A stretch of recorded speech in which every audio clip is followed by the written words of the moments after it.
So I wanted to make a kind of a grand overview of biblical history um, to kind of set the stage for some of the other videos that I've been working on, where I'm looking at the seven seals, seven trumpets, and seven bowls, looking at the sign in the heavens and the time of the Gentiles versus the day of the Lord, things like that.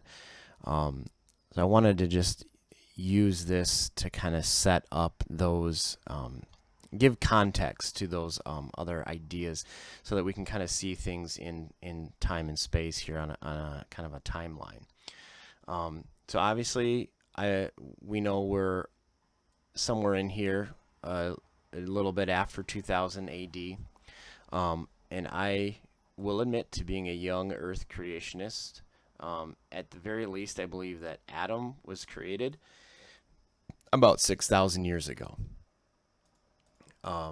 You can make arguments for the Earth and the rock and maybe even the solar system, but what we do know that there is a timeline within the Bible itself that really does give us about 6,000 years of human history.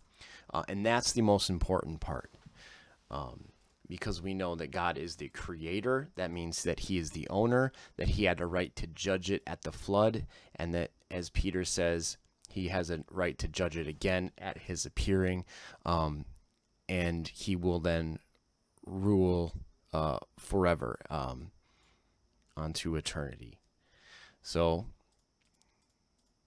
we got 4,000-ish BC, you have the creation of Adam and Eve. Adam dies before he reaches 1,000 years old. I believe that is connected to 2 Peter 3:8. A day is as 1,000 years. And so what I've done is I've kind of broken this chart up into 1,000 year segments. So 4,000 to 3,000 BC, 3,000 to 2,000, 2,000 to 1,000, and 1,000 to 0 AD. And you can kind of see some of these Old Testament stories within that time frame, just to give us a little bit of context. So you have creation, and then you have Adam, and then you have roughly another 500 years or so later after Adam, you have Noah and the global flood, where you end up having only 8 people to restart. So over here you had 2 people, population goes. Here you have 8 people, and we've had a much longer time to populate. And so you can see it's quite easy for us to have gotten to closer and closer to 8 billion people. Back here, though, people did live a lot longer. So don't discount that the flood could have wiped out, billions of people as well. Just the math over 1,500 years with people living longer lifespans suggests that there could be easily billions of people alive and judged during the time of the flood. And then after or during the flood, I put in this idea here, the abyss or the pit. And you have the spirits of the giants, and then the angels specifically being chained in the abyss. The demons that Jesus casts out, they talk about they're being afraid. They don't want to go to the abyss. They don't want to get cast out into the abyss. And so this is referenced many times. I believe that the abyss is when it was created, at least during the flood. Perhaps it existed here, and it's connected with the ocean, with the deep. Probably similar to like the story of Jonah, things like that. Anyway, so you have 4,000 AD, BC, I'm sorry, creation, and then counting down in time, because that's how we count time for some reason. Well, I mean, I know why, just, Adam dies, and then you have the flood about 500 or so years after that. And then about 500 years after the flood, you have Abraham, and God makes the promise to Abraham that your seed is going to be as the stars of heaven. And so you have here 2000 BC, Abraham's seed pointing to Jesus here 2,000 years later after that. And then really you don't see that come to fruition until the resurrection here, and then ruling forever after that. And so this that was spoken to Abraham really doesn't come to fruition until another 2, and then another 4,000, and then another 5,000 years after it was spoken.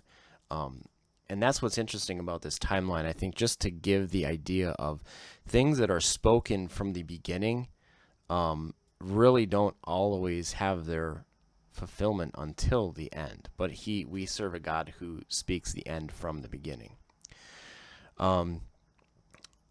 A little bit before, around the time of Abraham, you also have the Tower of Babel, the idea of the nations and the languages being split, which does have a very strong connection to the book of Revelation, Mystery Babylon,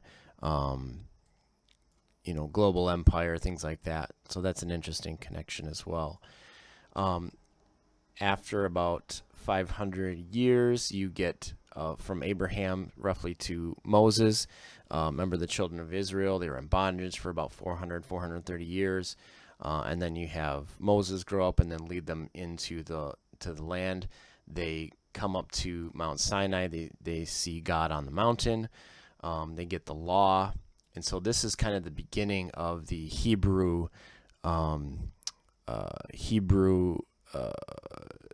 people being ruled by God and by his law. They were a people back here, Abraham, Isaac, and Jacob. And then obviously Jacob becomes Israel, and then so they have this time period of 500 years where they kind of grow into a mighty people, and then God takes them out of Egypt into the mountain.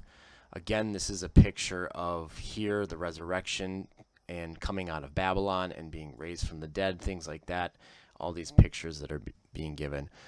So you have 500 years later, you then see David being raised up, Saul as the first king, then David, then Solomon, each one ruling for 40 years.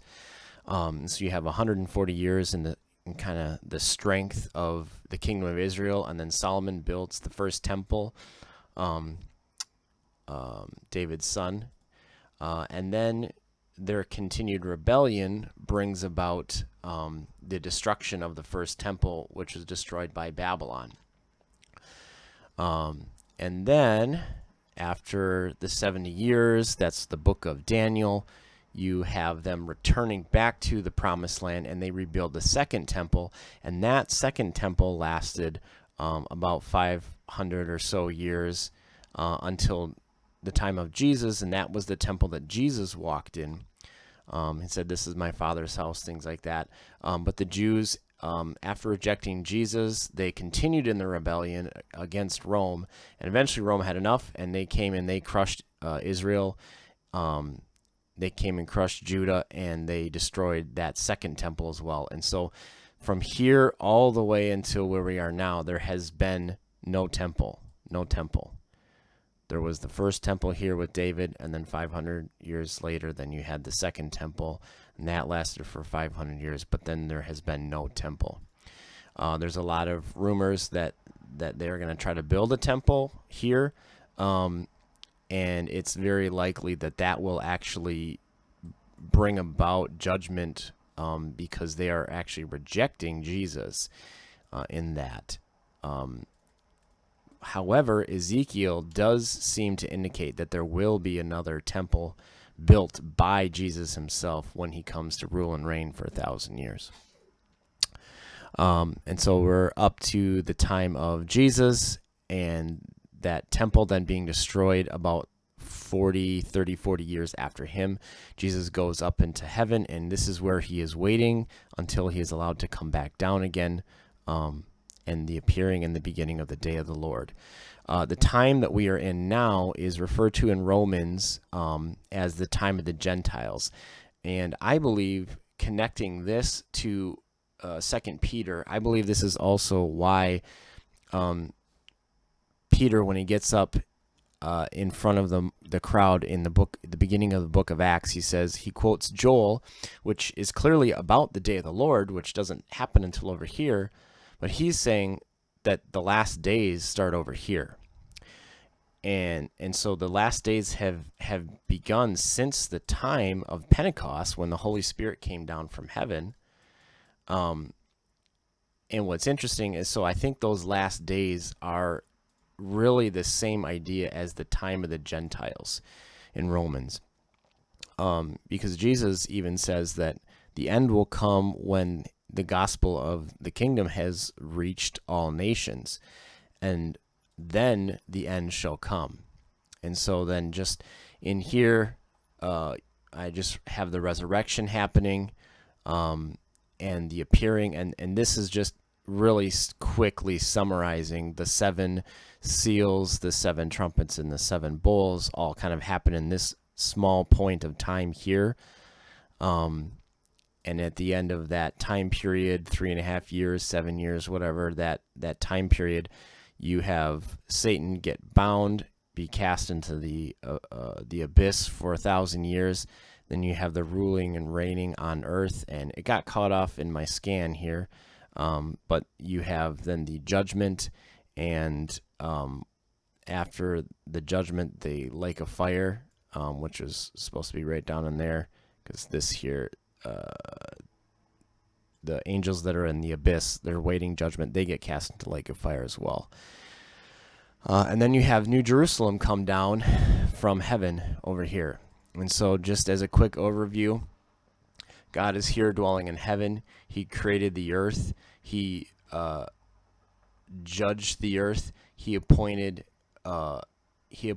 Abraham, and he begins setting up Jesus. He gives them the law, and all the prophets and everything pointing to the Messiah. He makes a covenant with David, and talks about the kingdom that will be given to one from the line of David.